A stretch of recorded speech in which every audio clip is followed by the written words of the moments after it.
I found them in my bed. Not a hotel room. Not some random apartment. My bed.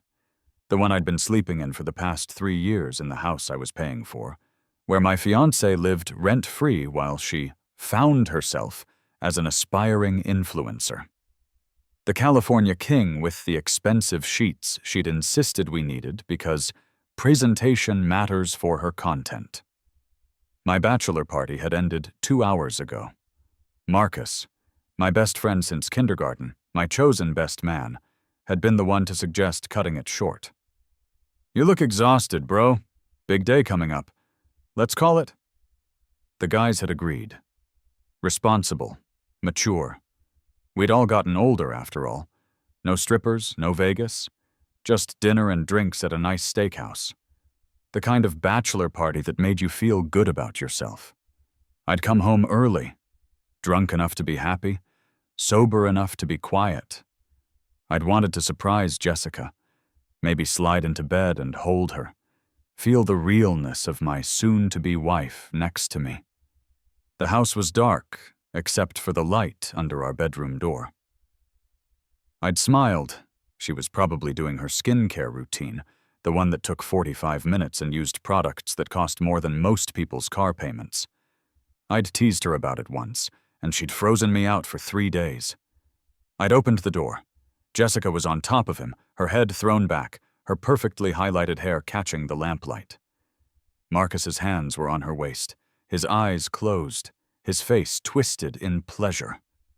The sound she was making, I'd heard it before. I'd thought it was for me. They didn't notice me at first.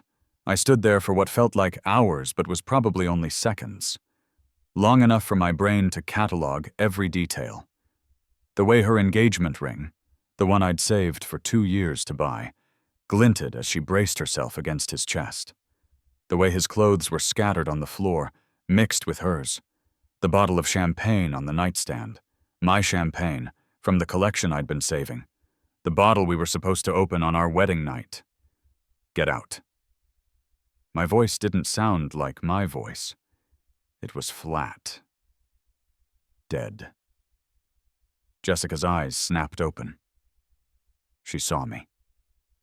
For a moment, she froze, her mouth forming a perfect O of surprise. Then she scrambled off Marcus, grabbing a sheet. "Oh my God! Jake, this isn't—" "Get out!" Marcus sat up, his face flushed, his hair a mess. He had the decency to look ashamed for about half a second before his expression shifted into something else. Defiance, almost annoyance at being interrupted. "Jake, man, listen. You have 60 seconds to get dressed and get out of my house before I call the police and have you both arrested for trespassing." "Your house?"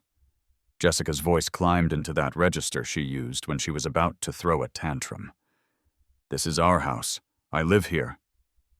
"Not anymore." I pulled out my phone and started recording. My hands weren't shaking. They should have been shaking. 50 seconds. They moved fast. Then, Jessica wrapped in the sheet, grabbing clothes. Marcus fumbling with his pants, his shirt inside out. They were talking, at me, at each other, but I wasn't listening. I was thinking about the past 3 years.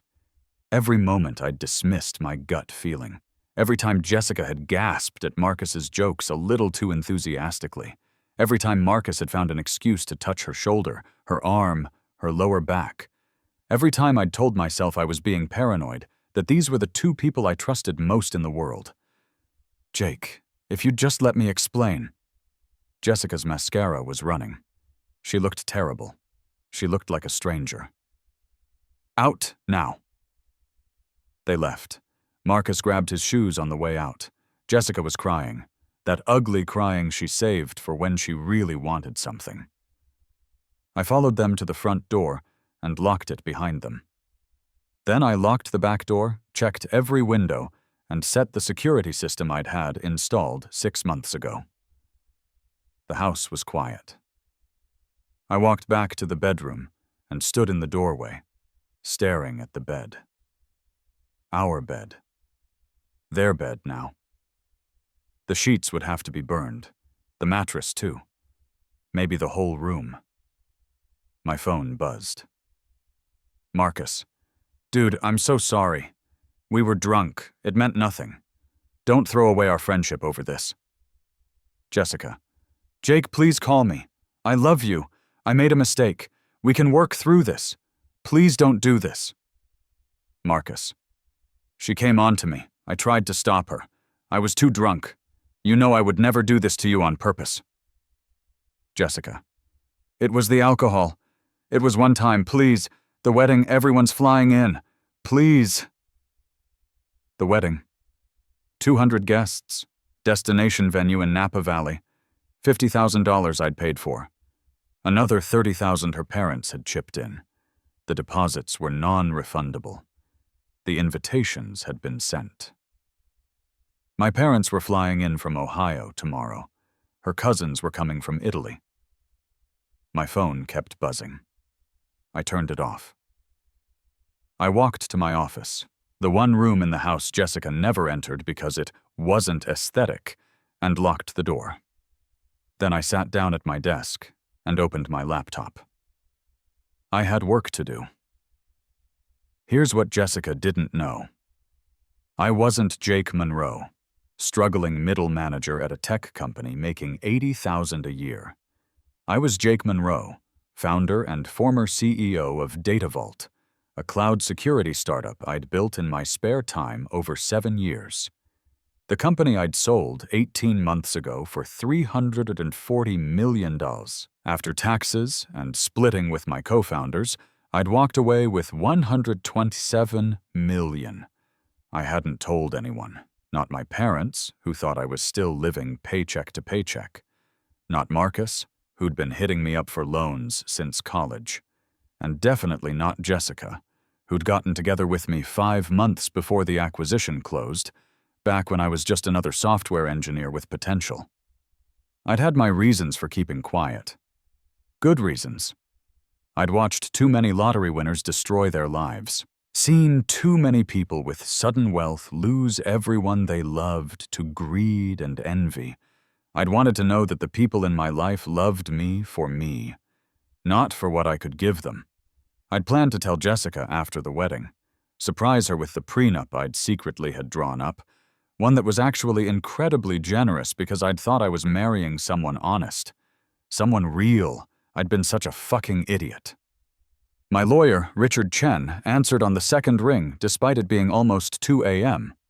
Richard was used to my odd hours. He was one of 3 people who knew the truth about my net worth, and I paid him $500 an hour to be available whenever I needed him. Jake, everything okay? I need you to do something for me, I said. Multiple things, actually, and I need them done fast. I'm listening. First, I need Jessica Wade removed from my house. I'm texting you a video right now that should make that easy. She's not on the lease, not on the deed, nothing. I want her stuff packed up and out by tomorrow afternoon. Hire people if you need to. Consider it done. What else? The wedding is off.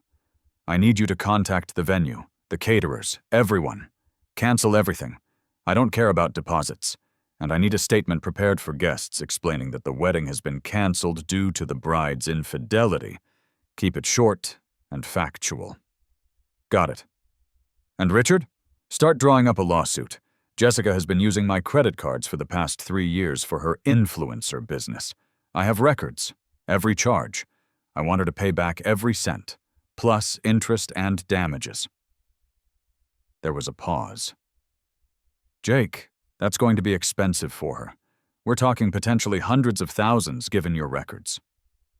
Good. What about Marcus? I smiled. It wasn't a nice smile. Marcus is more complicated, but I have plans for Marcus.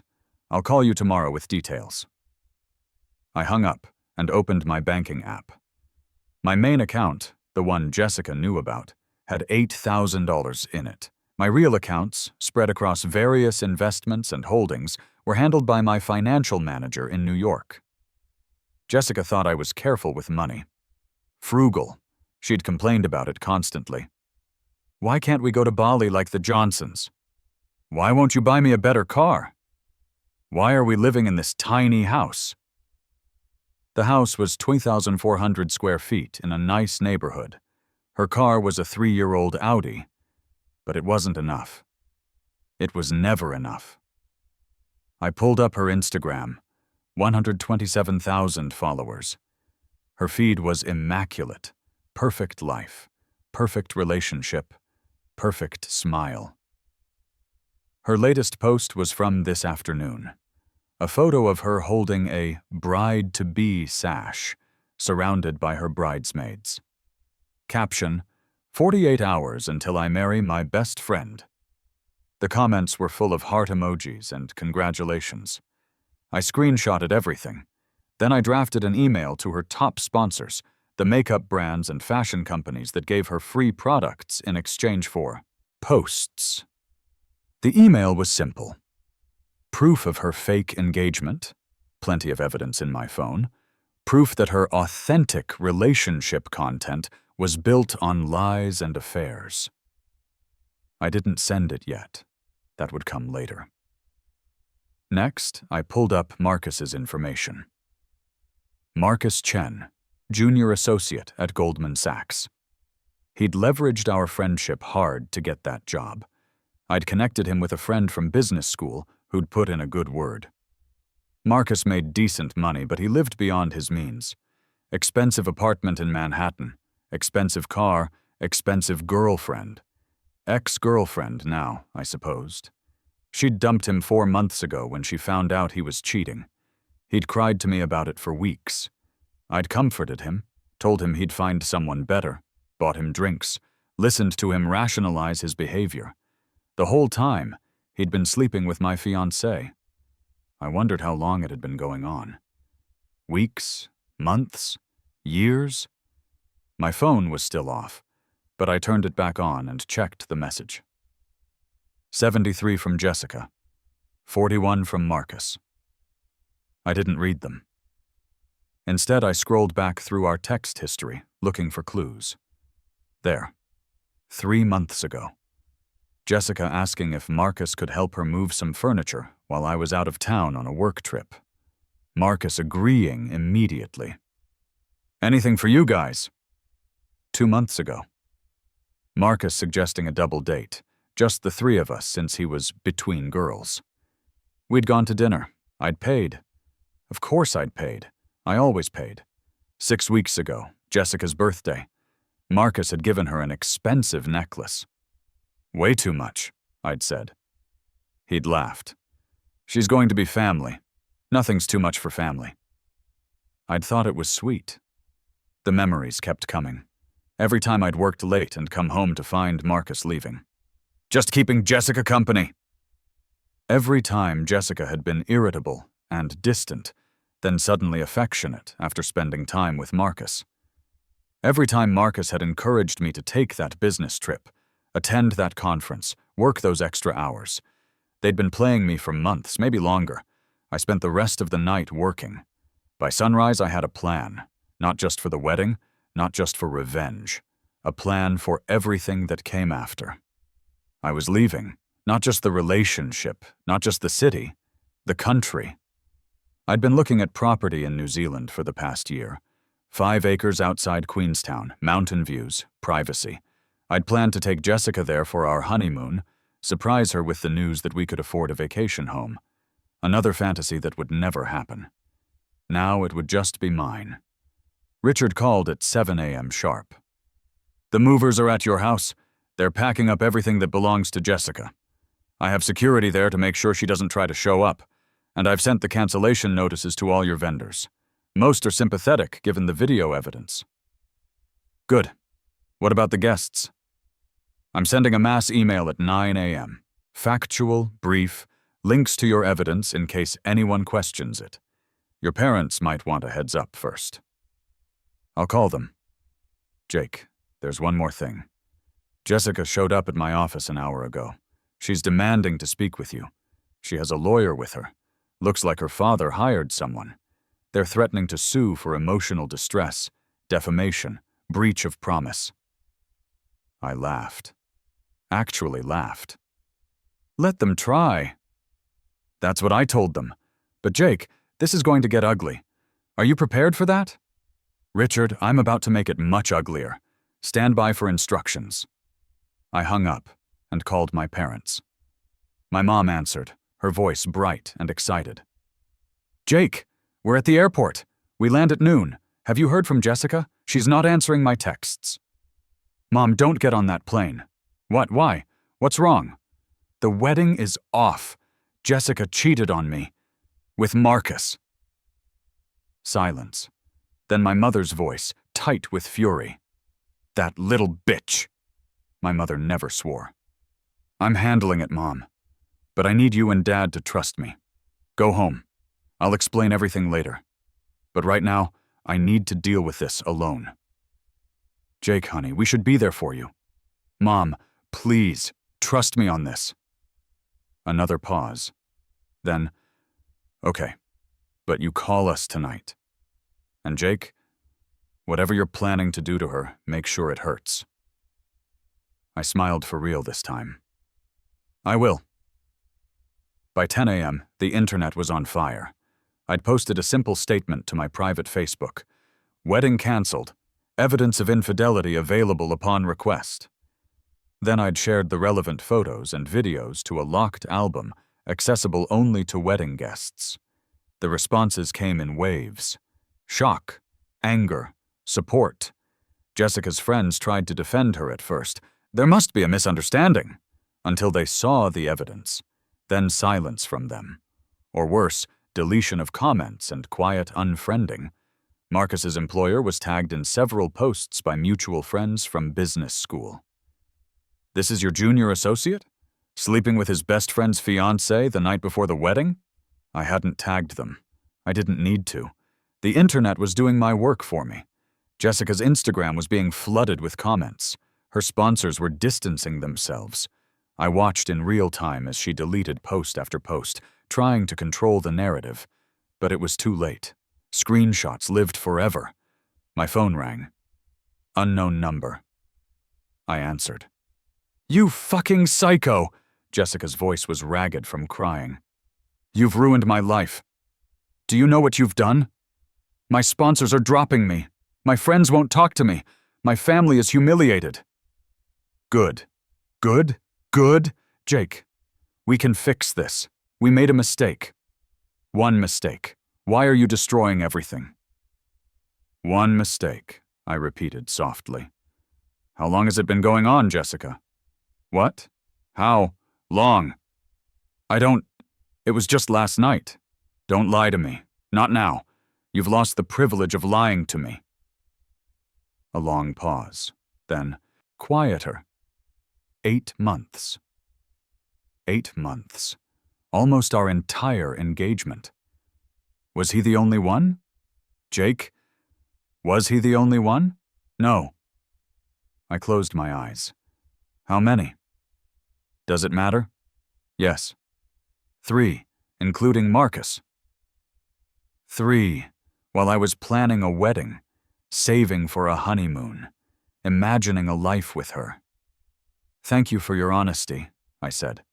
Don't contact me again. All future communication goes through my lawyer. Jake, please. I hung up and blocked her number. Marcus called next. I let it go to voicemail. Then I listened to it. Jake, you're being insane. Yes, we fucked up.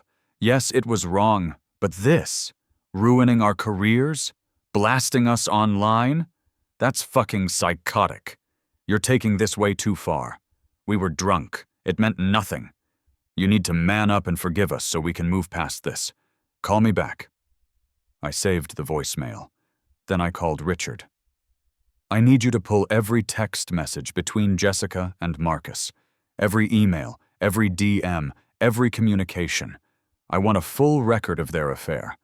And I want it presented in the lawsuit. Jake, that's going to require subpoenas and do it, whatever it costs. You're sure about this? This isn't just about money for you, is it? No, I said. It's about making sure they understand exactly what they lost. The next few days were a blur of legal meetings, phone calls, and watching my old life disintegrate with surgical precision. Jessica's lawyer tried to negotiate. I refused every offer. Marcus tried to reach me through mutual friends. I blocked them all. The lawsuit I filed wasn't just about the money she'd spent on my credit cards, though that total came to $347,000 over 3 years. It was about fraud, misrepresentation. She'd presented herself as my partner while systematically exploiting me for financial gain. The evidence was damning. Texts to her friends bragging about training me to pay for everything. DMs with Marcus laughing about what a pushover I was. Emails with her mother discussing how to lock down the relationship so she'd be set for life. They'd been playing me from the beginning. But here's what they didn't know. What nobody knew. I'd been documenting everything. Not because I suspected her, I genuinely hadn't, but because I was paranoid about finances. Every receipt, every transaction, every conversation about money. I'd kept records because that's what careful people do. Now those records were weapons. Jessica's father called me personally. He was a retired banker, used to being the smartest guy in the room. "Jake, let's be reasonable here. You're young, you're hurt, I understand. But this lawsuit will bankrupt my daughter. Is that really what you want?" "Yes." "Come on, son. She made a mistake. Haven't you ever made a mistake?" "Mr. Wade, your daughter didn't make a mistake. She made a series of calculated choices over 3 years to defraud me out of hundreds of thousands of dollars while cheating on me with multiple men, including my best friend. That's not a mistake. That's a pattern of behavior." "You're really going to do this? Destroy a young woman's life over some credit card bills?" "I'm going to hold her accountable for her actions. If that destroys her life, that's on her." He hung up. 3 hours later, Jessica's lawyer called with a settlement offer. She'd pay back $50,000 over 5 years, and we'd both sign NDAs.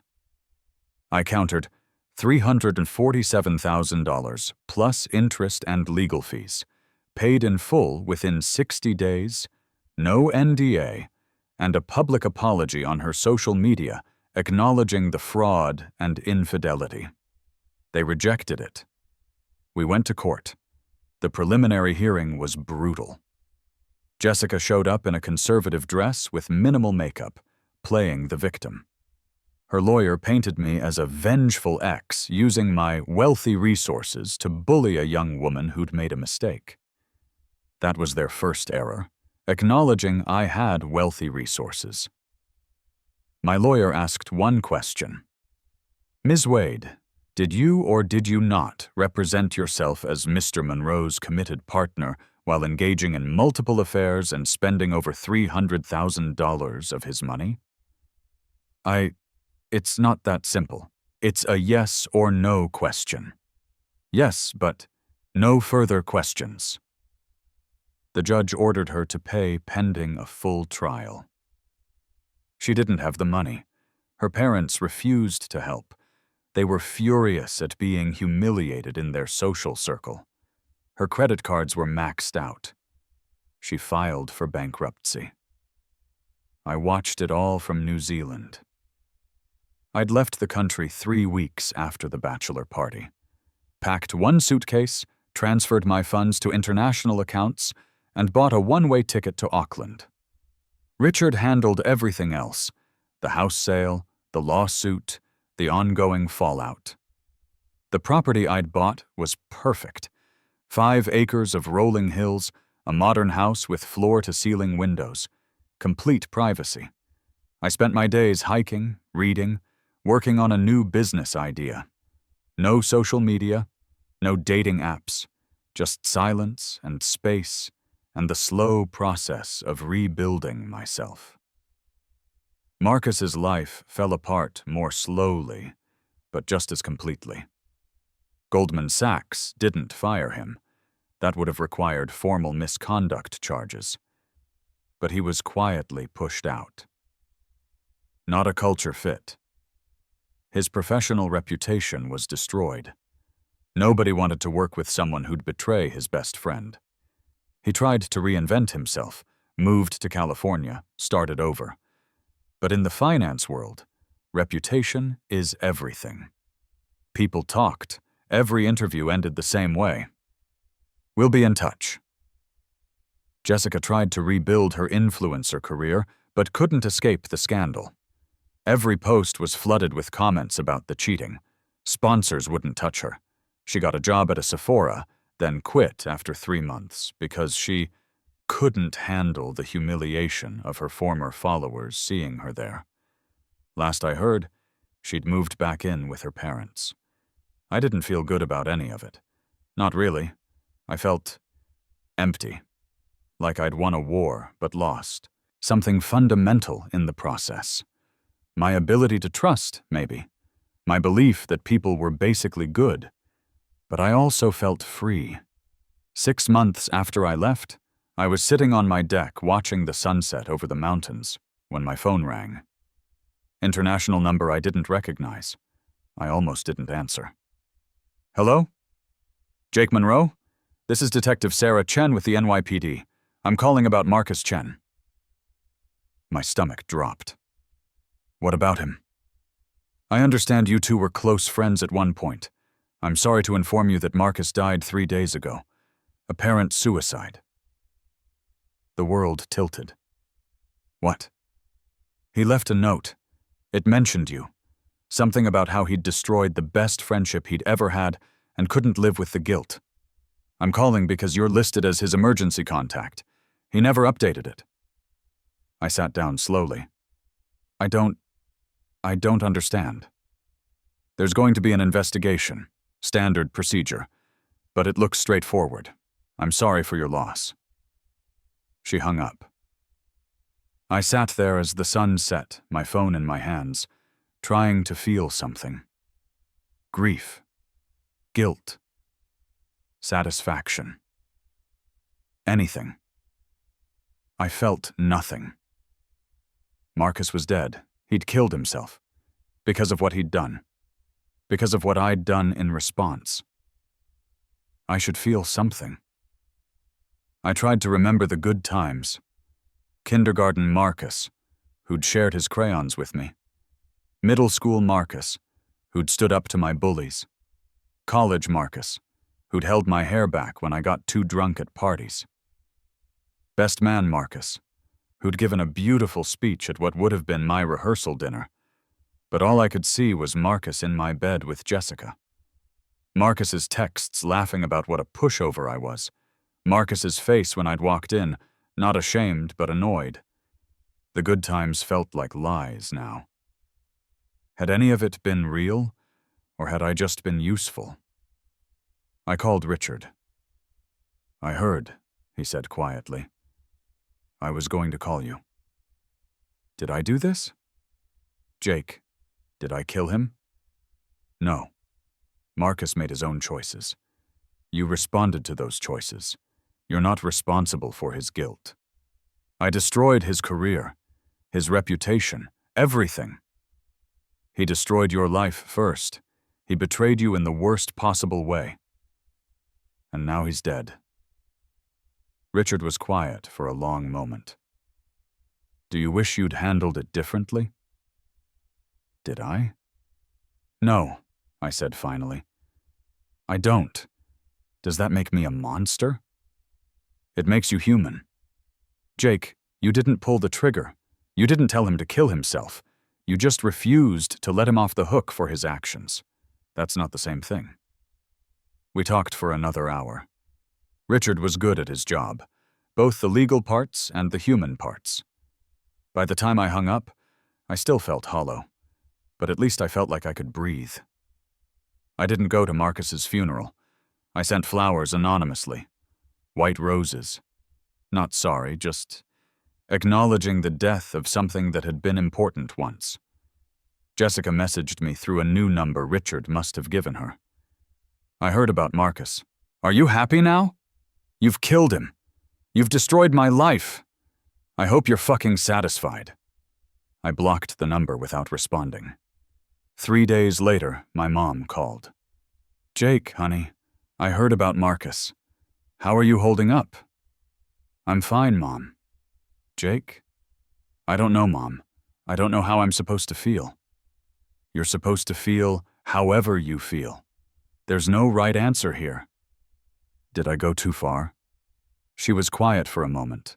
Then, do you remember when you were 8 and Tommy Rodriguez stole your bike? Yeah. And you spent 6 months saving your allowance to buy it back from him because you were too afraid to tell anyone what happened? Mom, and then when Dad found out, he marched you down to Tommy's house and made you stand up for yourself. And Tommy gave back your bike and apologized? What's your point? My point is that you've spent your whole life being too nice, too accommodating, too willing to accept less than you deserve because you don't want to cause problems.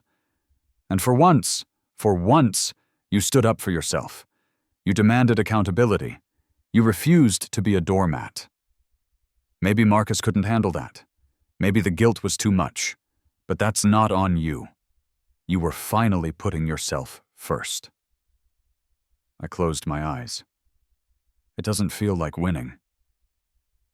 That's because you're a good person. If you felt good about this, I'd be worried. But Jake, I'm proud of you. I wish you'd stood up for yourself years ago.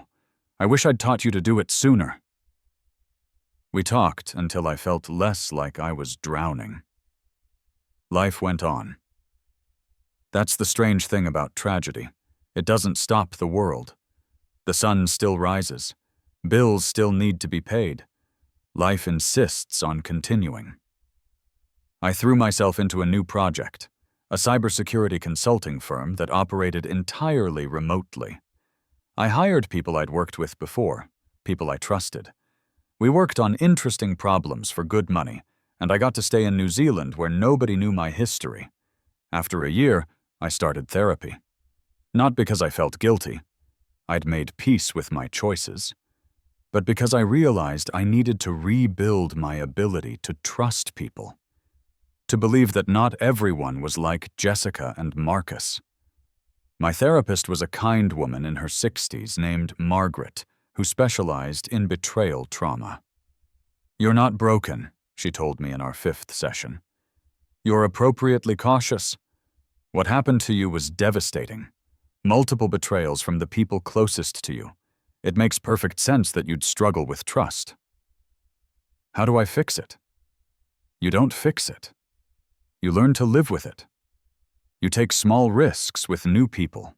You pay attention to actions, not words. You give yourself permission to walk away at the first sign of disrespect. And slowly, over time, you build a new understanding of relationships. What if I never trust anyone again? Then you'll have a quieter life. That's not the worst thing in the world. But Jake, I don't think that's what you really want. She was right. I didn't want to be alone forever. I just didn't know how to open up without feeling like I was setting myself up to be destroyed again. The 2nd year in New Zealand, I met someone. Her name was Emma. She was a veterinarian from Australia, and she was visiting Queenstown for a hiking trip. We literally bumped into each other on a trail. I was looking at the scenery, she was looking at her map, and we collided hard enough that we both fell down. "Oh my God, I'm so sorry!" She was laughing, sprawled in the dirt, her hiking poles scattered around her. I helped her up. She had dirt on her face and leaves in her hair, and she was grinning like it was the funniest thing that had ever happened to her. "I'm Emma. Clearly, I'm terrible at navigation." "Jake. Clearly, I'm terrible at watching where I'm going." We hiked together for the next 4 hours. She talked about her practice, the animals she treated, her family back in Melbourne. I told her I was a consultant, that I'd moved to New Zealand for a fresh start. I didn't tell her why. We exchanged numbers. She was in town for 2 more weeks. We saw each other every day. On her last night, we had dinner at a restaurant overlooking the lake. The conversation had been easy, light, comfortable. Then she looked at me seriously. "Can I ask you something?" "Sure." "Why did you really move here? You don't have to tell me, but I feel like there's a story you're not telling." I could have lied. I could have given her the sanitized version. Instead, I told her the truth. All of it. The bachelor party, the betrayal, the revenge, Marcus's death. Everything. She listened without interrupting. When I finished, she was quiet for a long time. "I'm sorry that happened to you," she said finally. That's a lot." "Yeah." "Do you regret how you handled it?" "Sometimes. Not the accountability part. They deserved consequences.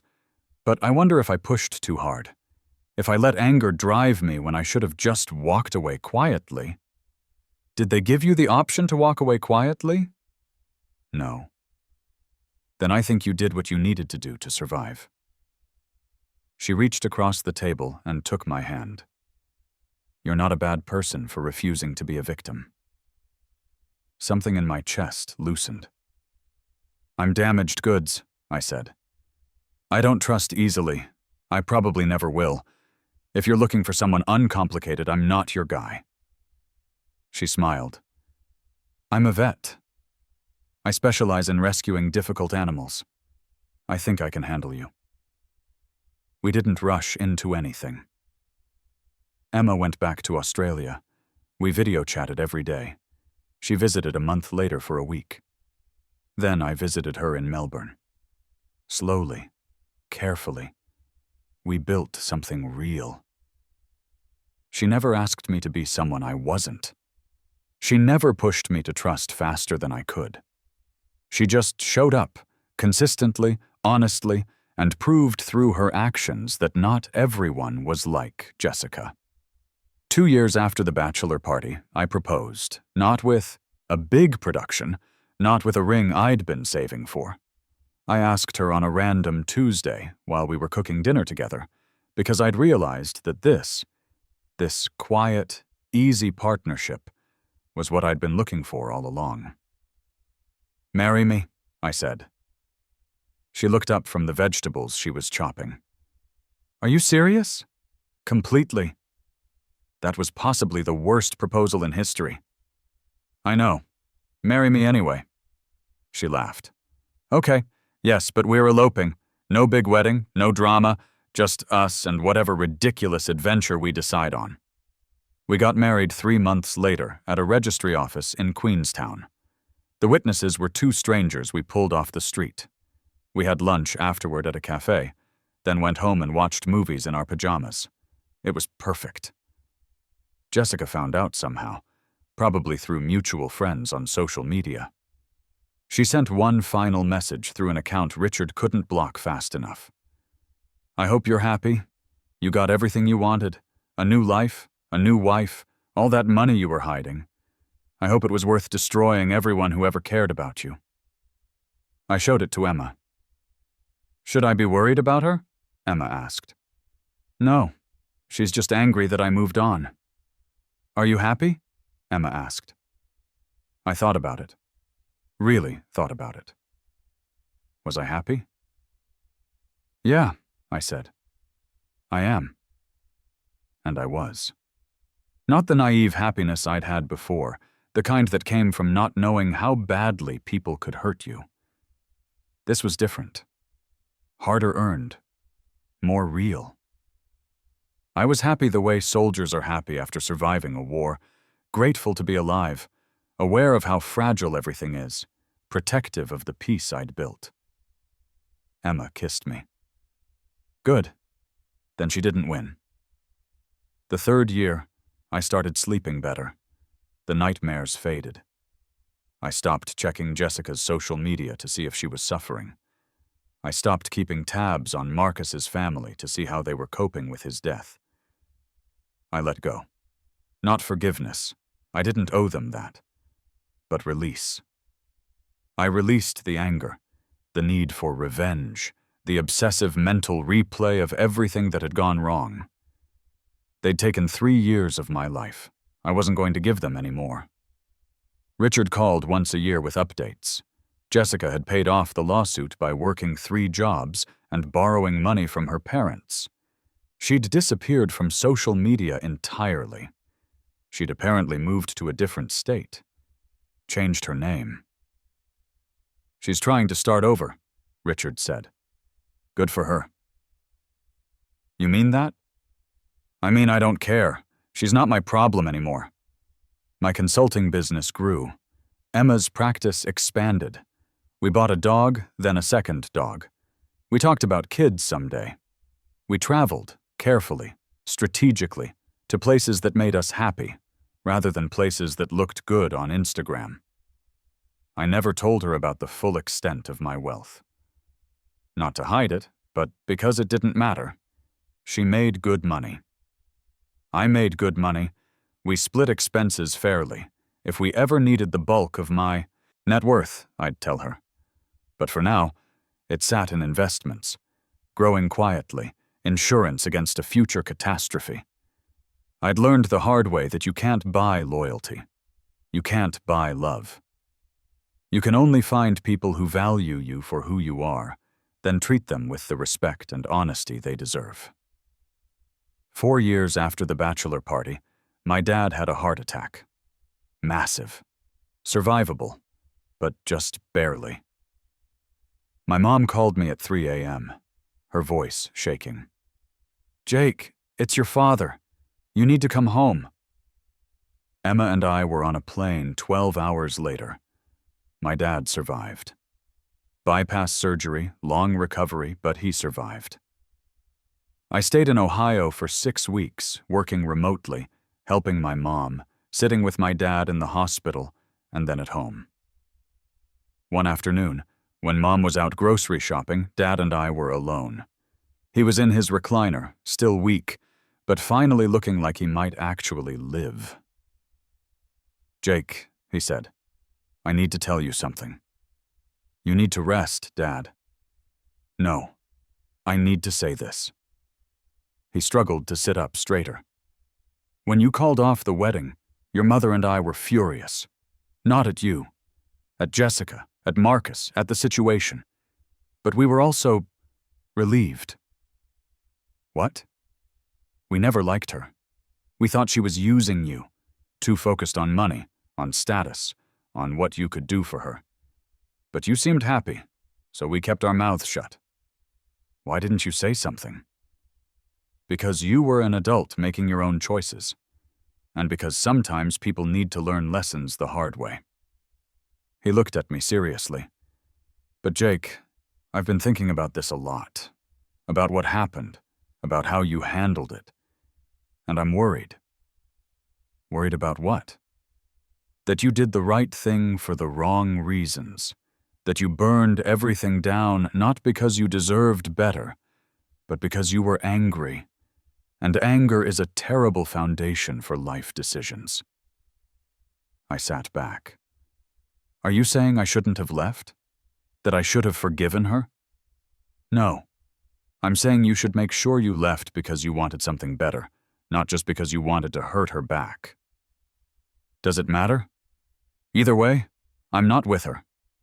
It matters for the next woman, and the one after that. It matters because if you left out of anger, you're still carrying that anger. But if you left because you knew you deserved better, then you're free." I thought about Emma, about our quiet life, our easy partnership, our simple joy in each other's company. "I think I'm free," I said. Dad smiled. "Good. Then my job here is done. Now help me up. I need to piss." We laughed, and the heavy moment passed. I stayed until Dad was stable, then Emma and I flew back to New Zealand. But something had shifted. Dad's words stuck with me. Had I left out of anger? Or had I left because I knew I deserved better? I thought about the lawsuit, the public shaming, the systematic destruction of Jessica's life.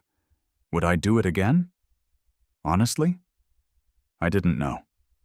I'd needed the anger at the time. Needed the action, the control, the ability to fight back.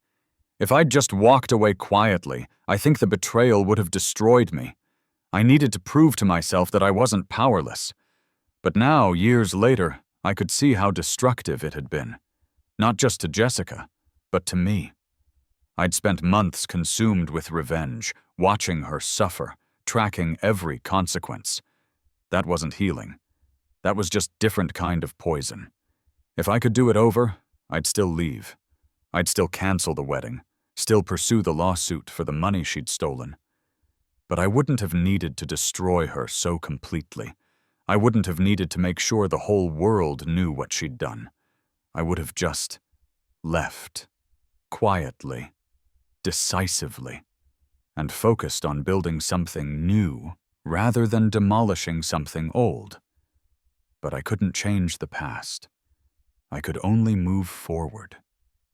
5 years after the bachelor party, Emma got pregnant.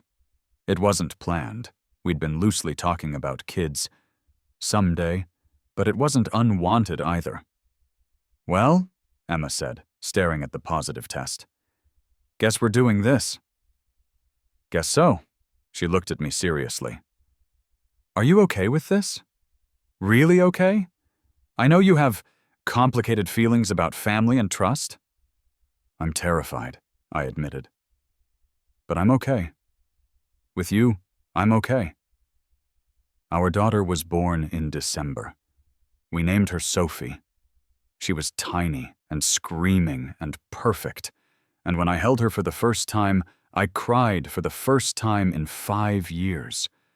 Not sad tears, not angry tears, just overwhelmed by the weight of this tiny person, by the responsibility, by the pure terror of loving something this much. "You're going to be a great dad," Emma said from the hospital bed. "How do you know?" "Because you know what not to do. You know what betrayal feels like, what neglect feels like, what false loyalty looks like. You'll never do those things to her." She was right. Being a parent cracked me open in ways I didn't expect. Every time Sophie smiled at me, every time she reached for me, every time she fell asleep on my chest, it was trust.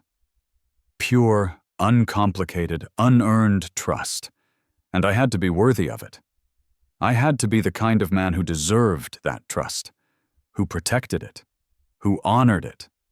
I had to be better than Jessica, better than Marcus, better than the person I'd been when I'd spent months orchestrating revenge instead of just healing. So I became better. I taught Sophie about honesty, about kindness, about standing up for herself without tearing others down. I taught her that she was valuable not for what she could give people, but for who she was. And in teaching her, I learned it myself. 7 years after the bachelor party, I was at a cafe in Queenstown with Sophie when I saw someone who looked familiar. A woman, mid-30s, tired-looking, carrying a coffee and a laptop bag.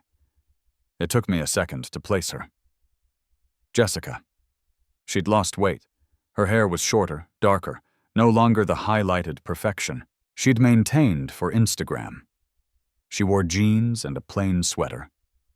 No makeup, no designer, anything. She looked normal, tired, human.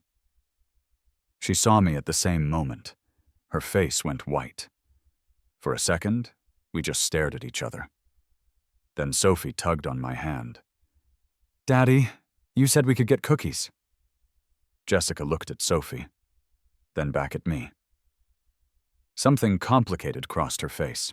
Regret, maybe, or grief. Recognition of a life that could have been hers if she'd made different choices. "Hi, Jake," she said quietly. "Jessica. Is this your daughter, Sophie? She's beautiful." "Thank you." We stood there awkwardly. Sophie looked between us, confused by the tension. "I'm sorry," Jessica said finally. "For everything. I know it doesn't mean anything now, but I'm sorry." I looked at her. Really looked at her. She meant it. I could see it in her face, in the way she held herself. She was genuinely sorry. "Okay," I said. "That's it? Just okay?" "What do you want me to say?" "I don't know. That you forgive me? That you hate me? Something." I thought about it. Did I forgive her? Did I hate her? I don't hate you, I said. But I don't forgive you either. I'm indifferent. You're part of my past, and that past made me who I am now. I'm grateful for who I am now. So in a weird way, I guess I'm grateful for what happened. But that doesn't mean I forgive it. She nodded slowly. That's fair. What are you doing in New Zealand? Fresh start. Like you, I guess. I moved here 6 months ago, working remotely, trying to rebuild my life. She smiled, and it was sad. Turns out running from your past doesn't actually work. It follows you everywhere. Yeah, it does. Are you happy? She asked. Really happy? I looked down at Sophie, who was still tugging on my hand, impatient for those cookies. Yeah, I said. I really am. Good, that's good. Jessica hitched her laptop bag higher on her shoulder. I should go. It was good to see you, Jake. I'm glad you found happiness. Jessica? She paused. I hope you find it too. Real happiness. The kind that doesn't come from Instagram likes or other people's money. The real thing. Her eyes got shiny. Thank you. She walked away. Sophie looked up at me. Who was that lady? Someone I used to know. She seemed sad. Yeah, she did. Can we get cookies now? I laughed and picked her up. Yes, let's get cookies. That night I told Emma about running into Jessica. How do you feel? Emma asked. Weird. Not angry, not vindictive, just weird. Like seeing a character from a book I read a long time ago. That's probably healthy. Probably. I was quiet for a moment. She apologized, and I think she meant it. Does that change anything? No, but it feels like closure, like the last chapter finally got written. Emma kissed me. Good. Then you can stop carrying it around. She was right. I had been carrying it. Not the anger anymore, but the story. The identity of being the guy who got betrayed, who got revenge, who won. It had defined me for years, but I didn't need it anymore. I was just Jake now, Emma's husband, Sophie's dad, a man who'd survived something terrible and built something beautiful on the other side. That was enough. 10 years after the bachelor party, Emma and I took Sophie to the States to visit my parents. Dad was fully recovered. Mom was retired, and they were obsessed with their granddaughter. We drove past the old house, the one I'd owned when Jessica and I were together. New owners had repainted it, added a garden, put up a swing set in the yard. That's where Daddy used to live, I told Sophie. Why don't you live there anymore? Because I found a better place, a better life. In New Zealand? Exactly. She accepted this with the easy logic of a child. Why question it? New Zealand was all she'd ever known. It was home. That night, after Sophie was asleep, my mom and I sat on the back porch drinking wine. You seem happy, Mom said. I am. Really? Not just making the best of it happy, but actually happy? Really, she smiled. Good. You deserve it, after everything. Mom, can I ask you something? Of course. Do you think I went too far? With Jessica? With all of it? She was quiet for a long time. Honestly, at the time, I thought you were absolutely justified. She hurt you, she used you, she deserved everything she got. But now, looking back, I think you probably went farther than you needed to. I think you were hurt and angry and you had the resources to really make her pay, so you did. You're saying I was wrong? No. I'm saying you were human. You reacted the way most people would react if they had your resources and your pain. But Jake, you're not that person anymore. You've grown past it, and that's what matters. What if I hadn't? What if I'd stayed angry? Then you'd be miserable. Then Jessica would have won because she'd have stolen your future as well as your past. But you didn't let her do that. You built something new. You became someone better. That's the real victory. I thought about that for a long time.